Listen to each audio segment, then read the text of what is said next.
Cinema ప్రపంచం మొత్తం ఇప్పుడు ఒక్కటే చర్చ. మోడర్న్ సినిమాలో తోపు డైరెక్టర్ అయిన క్రిస్టోఫర్ నోలన్ తన తర్వాతి సినిమాగా ప్రపంచ సాహిత్యాన్ని మలుపు తిప్పిన అత్యంత భారీ ఇతిహాసాల్లో ఒకటైన ది ఒడిస్సీ కథను ఎంచుకున్నాడు.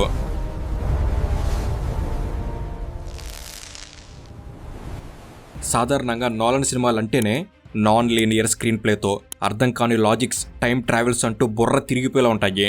అలాంటిది వేల ఏళ్ల క్రితం ప్రేమ కోసం కూలిపోయిన సామ్రాజ్యాలు, పగ కోసం దేవుళ్లే కత్తులు దూసిన ఈ కాంప్లెక్స్ స్టోరీని నోలన్ డీల్ చేస్తున్నాడంటే ఆ సినిమా రేంజ్ ఏంటో అర్థం చేసుకోవచ్చు. ఈ సినిమా చూసేటప్పుడు కన్ఫ్యూజ్ అవ్వకూడదంటే, లేదా నోలన్ చూపించబోయే ఆ విజువల్ వండర్ వెనక ఉన్న అసలు సిసలైన చరిత్ర ఏంటో సినిమా రిలీజ్ కంటే ముందుగానే తెలియాలంటే మనం ఆ పురాతన గ్రీకు ప్రపంచంలోకి వెళ్లాల్సిందే.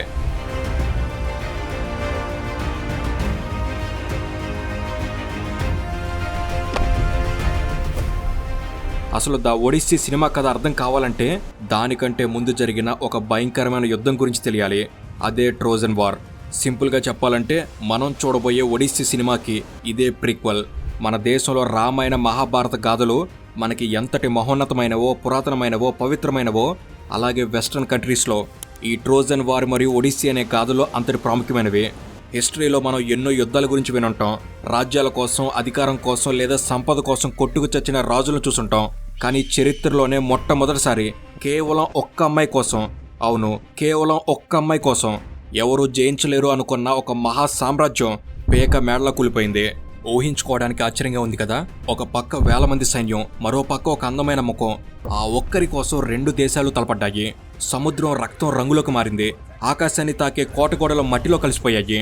ఇది కేవలం మనుషుల మధ్య జరిగిన గొడవ మాత్రమే అనుకుంటే పొరపాటే. అసలు ఈ యుద్ధం ఏ రేంజ్లో ఉందంటే పైన స్వర్గంలో ఉన్న దేవతలు కూడా ఊరుకోలేకపోయారు. స్వయంగా ఆ దేవుళ్లే కిందకి దిగి వచ్చి యుద్ధం చేయాల్సిన పరిస్థితి వచ్చింది. ఒక పక్క గ్రీకు వీరులకు సపోర్ట్ చేస్తూ కొందరు దేవతలు, మరో పక్క ట్రాయ్ని కాపాడడానికి ఇంకొందరు దేవతలు.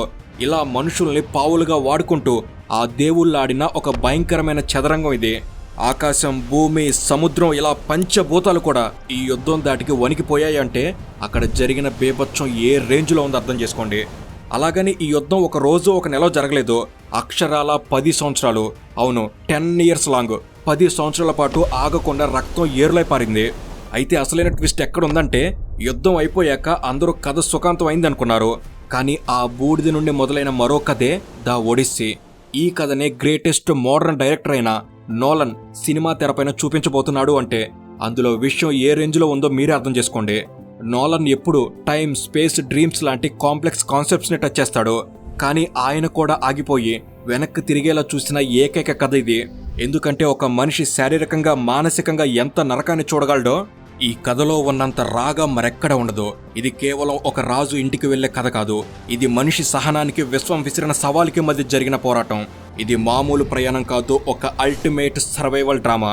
విజయం కోసం 10 సంవత్సరాలు యుద్ధం చేస్తే ఇంటికి చేరడానికి మరో 10 సంవత్సరాలు పట్టింది. దారిలో మనుషులు తినే రాక్షసులు, కళ్ళతో మాయ చేసే మంత్రగత్తెలు, ప్రాణాలు తీసే సైరన్స్, ఒక మనిషిని విధి ఎంతలా ఆడుకోగలదో ఈ కథ చూపిస్తుంది. సముద్రం మధ్యలో దిక్కుతోచని స్థితిలో ఒక్కొక్కరిగా తన వాళ్ళని కోల్పోతూ ఒంటరిగా ఆ రాజు చేసిన పోరాటం ప్రతి ఒక్కరిని కదిలిస్తుంది. ఈ అద్భుత కథను తెలిపే ప్రయత్నమే ఈ వీడియో. అసలు ఆ టార్జన్ వార్ మొదలవడానికి ప్రధాన కారణమైన ఆ అమ్మాయి ఎవరు? ప్రపంచంలోనే అత్యంత బలమైన కోటగోడలో ఉన్న ట్రాయ్ నగరం లోపలికి గ్రీకులు ఎలా వెళ్ళగలిగారు? చరిత్రలో ఎప్పుడూ లేని విధంగా ఒక చెక్క గుర్రం అంత పెద్ద సామ్రాజ్యాన్ని ఎలా కూల్చేసింది? యుద్ధం అయిపోయాక గెలిచిన రాజు సముద్రం మధ్యలో 10 ఏళ్ల పాటు ఎందుకు తప్పిపోయాడు? అతన్ని ఇంటికి చేరకుండా అడ్డుకున్న ఆ అదృశ్య శక్తి ఏమిటి? అసలు ఈ యుద్ధం 10 ఏళ్ళు జరగడానికి కారణం ఏంటి? యుద్ధం ముగిసిన తర్వాత 10 రోజుల్లో ఇంటికి చేరాల్సిన ఒడిస్సియన్స్కి ఇంటికి వెళ్ళడానికే 10 ఏళ్ళు ఎందుకు పట్టింది? అసలు ఆ యుద్ధంలో గెలిచిందెవరు, ఓడిందెవరు? ఈ చిక్కుముళ్ళన్నీ విప్పుకుంటూ వేల ఏళ్ల నాటి ఆ మహాగాథలోనికి మనం కూడా వెళ్దాం పదండి. ఈ ఎపిక్ స్టోరీ మొత్తాన్ని మేము మీ ముందుకి ట్రాయ్ అండ్ ఒడిసియస్ అనే సిరీస్ పేరుతో తీసుకురాబోతున్నాం. ఇందులో ప్రతి ఎపిసోడ్ ఒక విజువల్ వండర్లా, ఒక గొప్ప అనుభవంలా ఉండబోతుంది. కనుక ఇక ఏమాత్రం ఆలస్యం చేయకుండా కాలగర్భంలో కలిసిపోయిన ఒక గొప్ప సాహసయాత్రలోకి అడుగు పెడదాం రండి.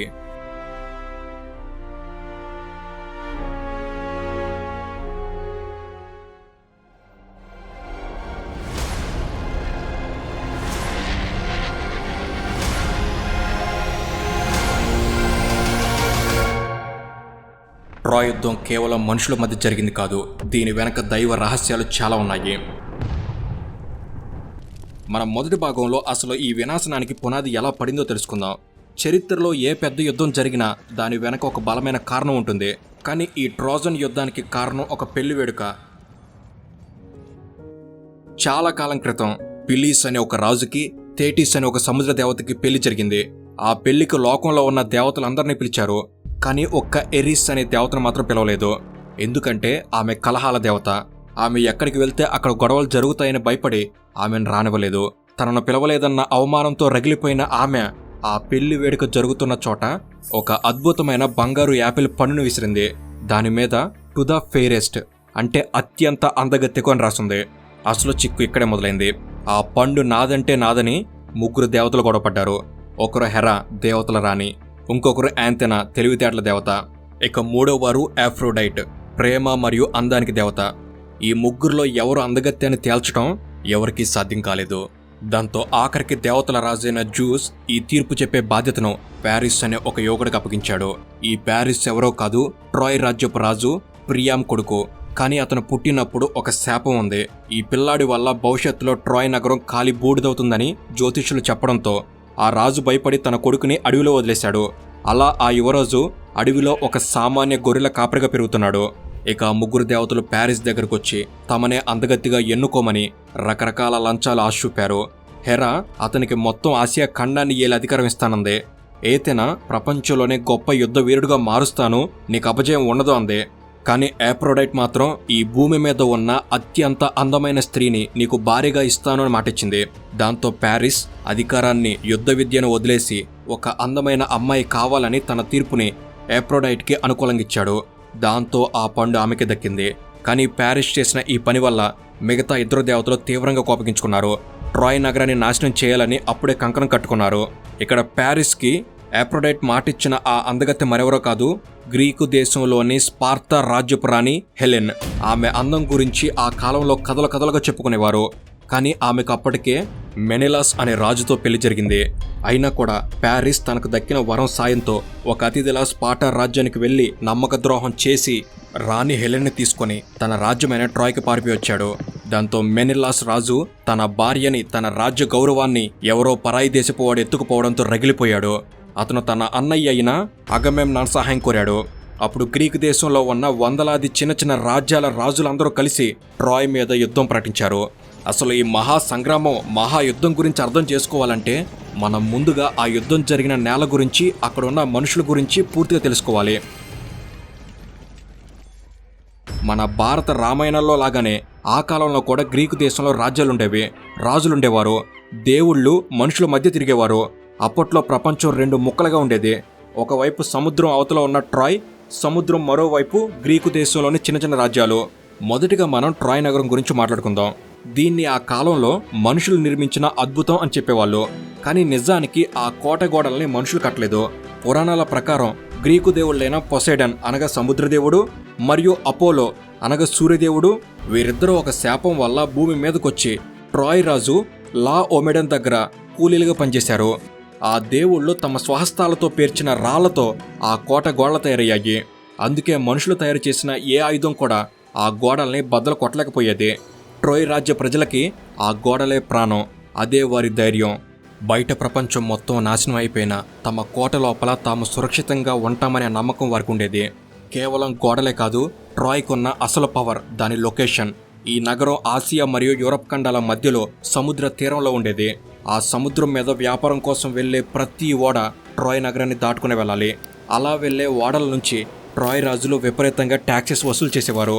దీనివల్ల ట్రాయ్ నగరం బంగారంతో, సంపదతో తూగుతూ ఉండేది. అక్కడి ప్రజలు చాలా రిచ్ లైఫ్ లీడ్ చేసేవారు. వారి దగ్గర బలమైన సైన్యం ఉండేది, మంచి గుర్రాలుండేవి. ఆ నగరాన్ని పాలించే రాజు ప్రయం చాలా ధర్మం తెలిసినవాడు, శాంత స్వభావం కలవాడు. అతనికి హెక్టర్ అనే పెద్ద కొడుకున్నాడు.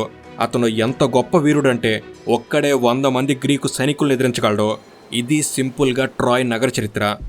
ఇక ఇప్పుడు సముద్రం యువతల వైపు ఉన్న గ్రీక్స్ గురించి కూడా ఒకసారి చూద్దాం. గ్రీకు దేశం అంటే ఈ రోజు ఉన్నట్టు ఒకే దేశం కాదు, అది మన పూర్వకాలంలోని జనపదాల లాగా చిన్న చిన్న రాజ్యాల సముదాయం. స్పార్టా, మైసీనే, ఇథాకా ఇలా రకరకాల సిటీలు ఉండేవి. ఒక్కో సిటీకి ఒక్కో రాజు ఉండేవాడు. కానీ వీళ్ళందరినీ కంట్రోల్ చేసే ఒక రాజు ఉండేవాడు. అతన్నే అగమెమ్నాన్. ఇతను చాలా అత్యాసపరుడు.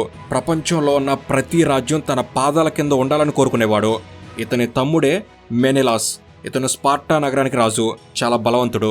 గ్రీకులకు వ్యవసాయం కంటే యుద్ధం అంటేనే ఎక్కువ ఇష్టం. వాళ్ళ సంస్కృతిలో మనం ఎంతకాలం బతికాము అన్నది ముఖ్యం కాదు, చనిపోయాక మన పేరు ఎంతకాలం నిలిచిపోయింది అన్నదే ముఖ్యం అని నమ్మేవారు. అందుకే వాళ్ళ పిల్లలకి చిన్నప్పటి నుంచే కత్తి, సాము, యుద్ధ విద్యలు నేర్పించేవారు. ఈ గ్రీకు రాజులందరికీ ట్రోయ్ నగరం మీద ఎప్పటి నుంచో కన్నుండేది. ఆ నగరం దగ్గర ఉన్న బంగారం చూసి వాళ్ళు అసూయపడేవారు.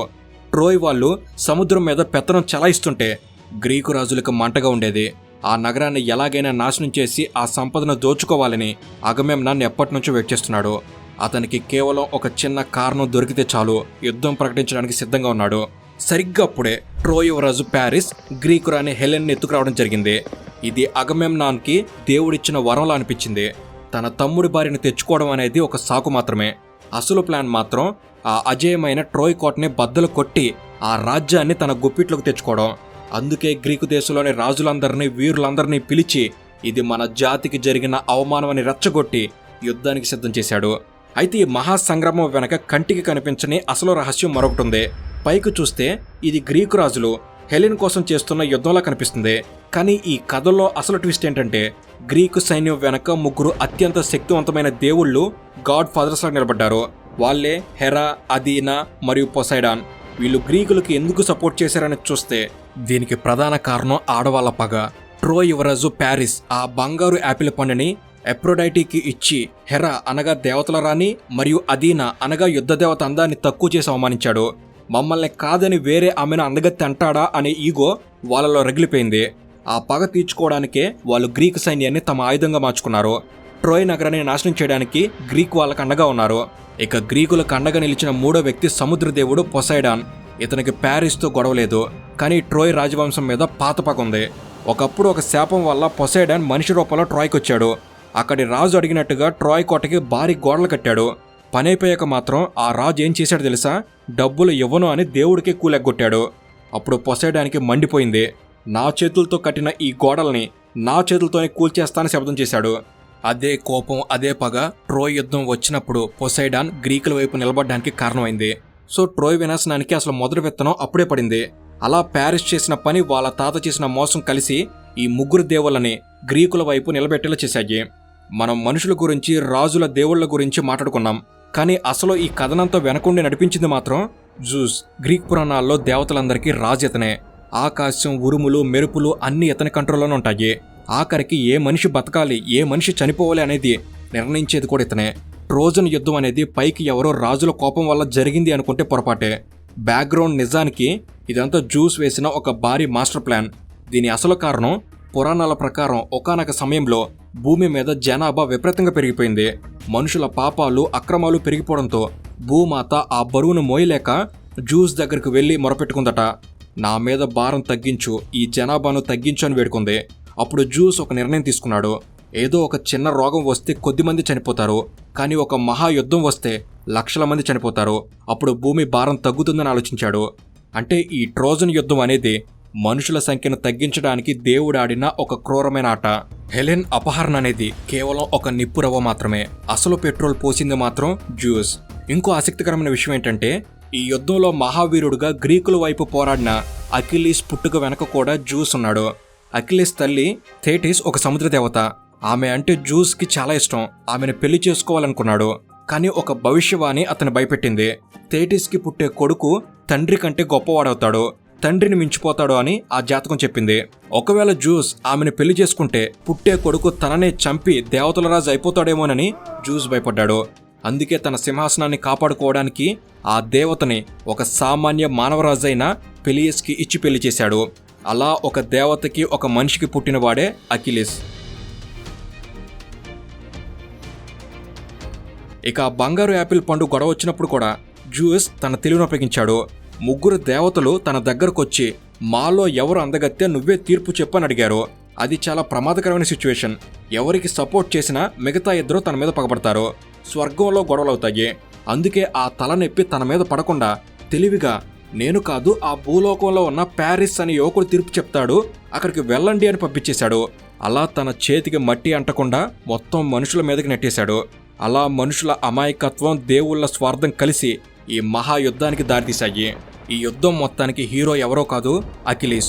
ఇతను మనిషి రూపంలో ఉన్న ఒక యుద్ధ యంత్రం. గ్రీకు సైన్యంలో లక్షల మంది ఉండొచ్చు, కానీ అకిలీస్ ఒక్కడుంటే చాలు ప్రత్యర్థి గుండెలో రైళ్లు పరిగెడతాయి. ఇతని పుట్టుక వెనక, ఇతని శక్తి వెనక ఒక అద్భుతమైన కథ ఉంది. ఇందాక మనం చెప్పుకున్నట్టు ఇతని తల్లి థేటిస్ ఒక సముద్ర దేవత, తండ్రి పెలియస్ ఒక మానవరాజు. అంటే అకిలీస్ శరీరంలో సగం దైవశక్తి, సగం మానవ రక్తం ఉన్నాయి. కానీ మనిషికి పుట్టాడు కాబట్టి ఇతనికి కూడా మరణం ఉంటుంది. సరిగ్గా ఇక్కడే వాళ్ళ అమ్మ భయపడింది. తన కొడుకు సామాన్య మనిషిలో చనిపోకూడదని ఆమె ఒక సాహసం చేసింది. అకిలీస్ పసిబిట్టుగా ఉన్నప్పుడు ఆమె అతన్ని తీసుకుని పాతాళ లోకానికి వెళ్ళింది. అక్కడ రివర్ స్టిక్స్ అనే ఒక పవిత్రమైన నది ప్రవహిస్తుంది. ఆ నది నీటిలో మునిగితే చాలు ఎవరి శరీరమైన వజ్రంలా మారిపోతుంది. ఏ ఆయుధము వాళ్ళని గాయపరచలేదు. దాంతో ఆమె ఆ చిన్నపిల్లాన్ని తీసుకుని తలకిందులుగా ఆ మాయ నదిలో ముంచింది. కానీ ఇక్కడే ఒక చిన్న పొరపాటు జరిగింది. ఆమె అతని నదిలో ముంచేటప్పుడు అతని కాలి మడమ పట్టుకొని ముంచింది. దీనివల్ల అతని శరీరం మొత్తం ఆ నీటిలో తడిచింది. కానీ ఆమె చేతిలో ఉన్న ఆ చిన్న మడమ భాగం మాత్రం పొడిగా నుండిపోయింది. అంటే అకిలీస్ శరీరం మొత్తం ఇనుములా మారిన ఆ మడమ ఒక్కటే సామాన్య మనిషి చర్మలా మిగిలిపోయింది. అదే అతని వీక్ పాయింట్. ప్రపంచంలో ఏ కత్తి, ఏ బాణం అతన్ని చంపలేదు. కానీ ఆ మడమకు దెబ్బ తగిలితే మాత్రం అతను చనిపోతాడు. దీన్నే మనం ఇప్పుడు అకిలీస్ హీల్ అని పిలుస్తున్నాం. ఇక అకిలీస్ పెరిగి పెద్దయ్యాక అతనికి 2 దారులు కనిపించాయి. దేవతలు అతనికి ఇలా జాతకం చెప్పారు: నువ్వు యుద్ధానికి వెళ్లకుండా ఇంటి దగ్గరే ఉంటే చాలా కాలం సుఖంగా బతుకుతావు, మనవలను ఎత్తుకుంటావు. కానీ నువ్వు చనిపోయాక నిన్ను ఎవరు గుర్తుపెట్టుకోరు. అదే నువ్వు ట్రాయ్ యుద్ధానికి వెళ్తే అక్కడ గొప్ప వీరుడిగా పేరు తెచ్చుకుంటావు. నీ పేరు కొన్ని వేల ఏళ్ల పాటు చరిత్రలో నిలిచిపోతుంది. కానీ నువ్వు యవ్వనంలోనే అక్కడ చనిపోతావు అని చెప్పారు. ఒక సామాన్య మనిషి అయితే ప్రాణం కాపాడుకోవడానికి ఇంటి దగ్గర ఉండేవాడు. కానీ అకిలీస్ రక్తంలోనే పౌరుషం ఉంది. గుర్తింపు లేని 100 ఏళ్ల జీవితం కంటే చరిత్రలో నిలిచిపోయే ఒక్కరోజు యుద్ధం మిన్నా అని చెప్పి తన మరణం తథ్యం అని తెలిసినా సరే యుద్ధానికి సిద్ధమయ్యాడు. యుద్ధంలో అకిలీస్ దిగితే అది మామూలుగా ఉండదు. అతను కత్తి తిప్పితే గాలి కూడా భయపడుతుంది. అతని కోపం చాలా దారుణంగా ఉంటుంది. అతనికి కోపం వస్తే సొంత రాజు మాట కూడా వినడు, దేవుళ్లను కూడా లెక్క చేయడు. గ్రీకు సైన్యం ట్రాయ్ మీద గెలవాలంటే అకిలీస్ ఉండాల్సిందే. అతను లేకపోతే గ్రీకులకి విజయం లేదు. అలాంటి మహావీరుడు కేవలం కీర్తి కోసం, ఎటర్నల్ గ్లోరీ కోసం సముద్రం దాటి ట్రోయ్ తీరానికి వచ్చాడు. అకిలీస్ కత్తి పడితే గెలుపు గ్యారంటీ అని గ్రీకు రాజులందరికీ తెలుసు. అందుకే 1000 యుద్ధ నౌకలు, లక్షల మంది సైనికులు ఆలిస్ అనే నౌకాశ్రయంలో యుద్ధానికి రెడీగా నిలబడ్డారు. అందరిలోనూ ఒకటే ఉత్సాహం: రేపొద్దున్నే ట్రాయ్కి వెళ్తున్నాం, ఆ నగరాన్ని బూడిద చేస్తామని ఊగిపోతున్నారు. కానీ సరిగ్గా అక్కడే గ్రీకులకి ఫ్యూజులు ఎగిరిపోయే సంఘటన ఒకటి జరిగింది. అసలు యుద్ధం మొదలవకముందే ప్రకృతి గ్రీకులకు వ్యతిరేకంగా తిరిగింది. అప్పటి వరకు హోరుగాలిలో ఊగుతున్న జెండాలు అకస్మాత్తుగా ఆగిపోయాయి. సముద్రం మీద గాలి ఒక్కసారిగా స్తంభించిపోయింది. ఏదో మామూలు వాతావరణ మార్పు అనుకున్నారు గాని గంటలు గడుస్తున్నాయి, రోజులు గడుస్తున్నాయి, చివరికి వారాలు గడుస్తున్నాయి. అయినా సముద్రం మీద ఒక్క అల లేదు, గాలిలో ఒక్క కదలిక లేదు. 1000 ఓడలు నీళ్ళల్లో దిగబడిపోయినట్టు ఒక్క అంగుళం కూడా కదలడం లేదు. సైనికుల్లో భయం మొదలైంది. ఇది మామూలు విషయం కాదు, దీని వెనక ఏదో దైవ రహస్యం ఉందని అర్థమైంది. అసలు గాలి ఎందుకు ఆగిపోయిందో, దీనికి పరిష్కారం ఏంటో చెప్పమని గ్రీకు రాజు అగమెమ్నాన్ తన ఆస్థాన జ్యోతిష్కుడు కాల్చేసిని పిలిపించాడు. ఆ జ్యోతిష్కుడు దేవుళ్లను ప్రార్థించి నిప్పుల్లో సంకేతాలు చూసి భయంతో వణికిపోతూ రాజు దగ్గరకొచ్చాడు. అతను రాజు చెవిలో ఒక మాట చెప్పాడు. ఆ మాట వినగానే ప్రపంచాన్ని జయించాలనుకున్న ఆ చక్రవర్తి అగమెమ్నాన్ ముఖం పాలిపోయింది. కాళ్ళ కింద భూమి కంపించింది. ఓడలు కదలాలంటే, గాలి మళ్ళీ వేచాలంటే నువ్వొక పని చేయాలి రాజా. కానీ ఆ పని చేయడానికి ఏ తండ్రి ఒప్పుకోడు, ఏ మనిషి సాహసించడు అని ఆ జ్యోతిష్కుడు ఒక ఘోరమైన షరతు పెట్టాడు. ఆ షరతు విన్న అగమెమ్నాన్ యుద్ధం వద్దు, సామ్రాజ్యం వద్దు, నేను వెనక్కి వెళ్ళిపోతానని కన్నీళ్లు పెట్టుకున్నాడు. ఇంతకసలు ఆ జ్యోతిష్కుడు అడిగిన ఆ భయంకరమైన కోరికేంటి? గ్రీకు ఓడలు కదలాలంటే రాజు చెల్లించాల్సిన ఆ నెత్తుటి మూల్యమేంటి? ప్రపంచం మొత్తం షాక్ అయ్యే ఆ నిర్ణయాన్ని రాజు తీసుకుంటాడా, లేక యుద్ధాన్ని మధ్యలో ఆపేస్తాడా? నెక్స్ట్ ఎపిసోడ్లో చూద్దాం. ఆ ఎపిసోడ్ రిలీజ్ అవ్వగానే మీకు తెలిసేందుకు బెల్ని యాక్టివ్ చేసుకోండి. నూతన మిత్రులందరికీ స్వాగతం. సబ్స్క్రైబ్ చేసుకుని మన తెలుగు నాలెడ్జ్ ఫ్యామిలీలోకి అడుగు పెట్టండి. ఈ యొక్క కథను మీకు తెలపాలని చేస్తున్న మా యొక్క ఈ ప్రయత్నం మీకు నచ్చినట్లయితే జస్ట్ లైక్ చేయండి చాలు. Thank you for watching. Have a good day.